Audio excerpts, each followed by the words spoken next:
মনে হচ্ছে আলু সিদ্ধ, মানে সেই ভাতে আলু ভাতে বলে না ওরকম লাগছে। আলুর মধ্যে মাটনটা ভাই আর একটু বয়েল হলে বেশ ভালো হতো। দেখো পুরোপুরি কিন্তু এখন সিদ্ধ হয়নি। আর এই হচ্ছে চিকেনের সাইজ, ছিল একটু খাওয়া যাক।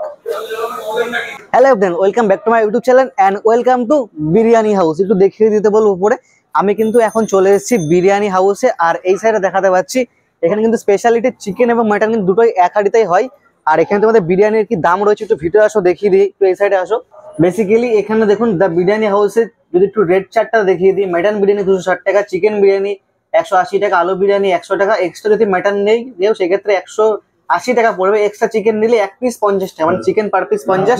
তো বেসিক্যালি কিন্তু এখন এখানে চিকেন চাপটা অ্যাভেলেবেল নেই। আর বেশিরভাগই কিন্তু ডেলিভারি হয়, মানে বিরিয়ানি ডেলিভারি হয়, বাড়ি নিয়ে যাওয়ার ব্যবস্থাটা আছে।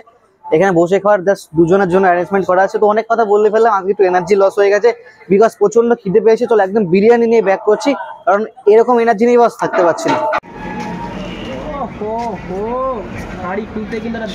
চিকেন মাটন কি দুটো এক হাঁড়িতে রাখছো নাকি? আচ্ছা দিয়ে দাও তাহলে, আটকে দাও এটা। আর মাটনটা কিন্তু আমার দিকে তাকিয়েছিল।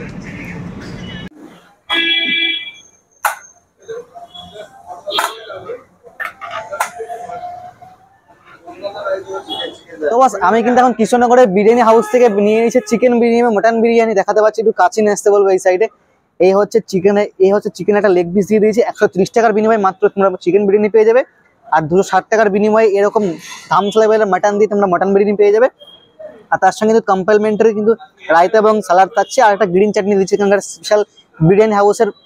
তো রাইস তো বস একদম ঝুরঝুরে রাইস রয়েছে। আর শুনলাম নাকি কৃষ্ণনগরের মধ্যে একমাত্র এখানে নাকি কলকাতা স্টাইলের সব থেকে ফেমাস বিরিয়ানি পাওয়া যাচ্ছে। আগে অনেক জায়গায় ট্রাই করেছি বাট বেশ ভালো ছিল। তবে আজকে দেখবো এখানকার বিরিয়ানি খেতে কেমন। চলো একটু রাইসটা অনেক তো কথা বলে ফেললাম, আর এরকম আলু কিন্তু দিয়েছে। রাইসটা ট্রাই করে দেখি প্রথমে।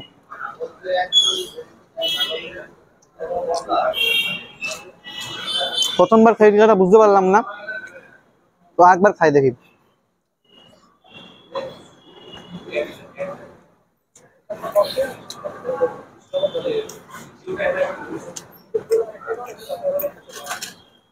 ওভারঅল মোটামুটি বেশ ভালোই লাগছে। মোটামুটি রাইসটা খালি খালি খেয়ে যা বুঝলাম, ওভারঅল কিন্তু বেশ ভালোই লাগছে। তবু আরেকটু বেটার হলে ভালো হতো, মানে ঠিক খারাপ বলা যাবে না, কিন্তু ওভারঅল কিন্তু বেশ ভালো লাগছে। আর এই হচ্ছে চিকেনের সাইজ, ছিল একটু খাওয়া যাক। জাস্ট দেখো টানতে না টানতে কিন্তু পুরো খুলে গেল। আর এই হচ্ছে মাটন।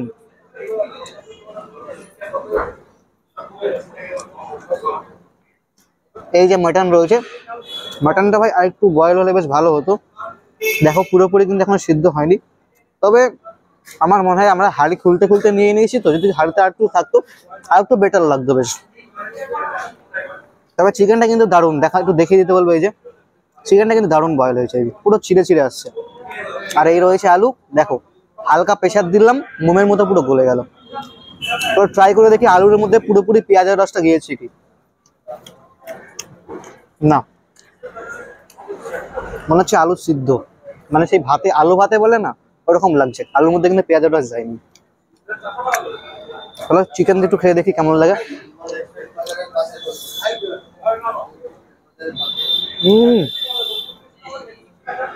মামা দুর্দান্ত, মামা একদম দুর্দান্ত।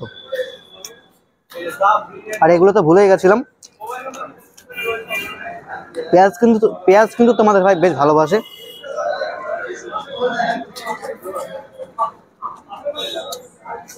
আর এই চাটনি রয়েছে, চল চাটনি ট্রাই করে দেখি একটুখানি কেমন লাগে। এখানকার স্পেশাল চাটনি তো মাখামাখি করে নিয়েছি, দেন চলো খাওয়া যাক।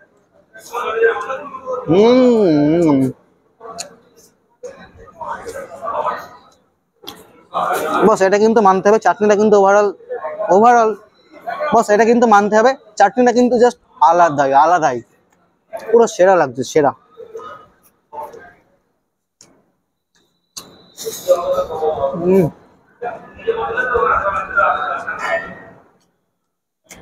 পুরো ফাটাফাটি। চলো এবার একটা মাটন দিয়ে খাওয়া যাক। এই যে মাটন,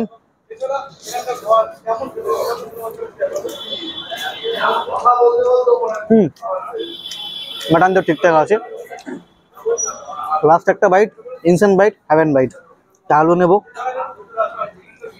চিকেন নেব, মাটন, স্পেশাল চাটনি, তো হালকা ঝাঁকা নাকা দিয়ে দেবো।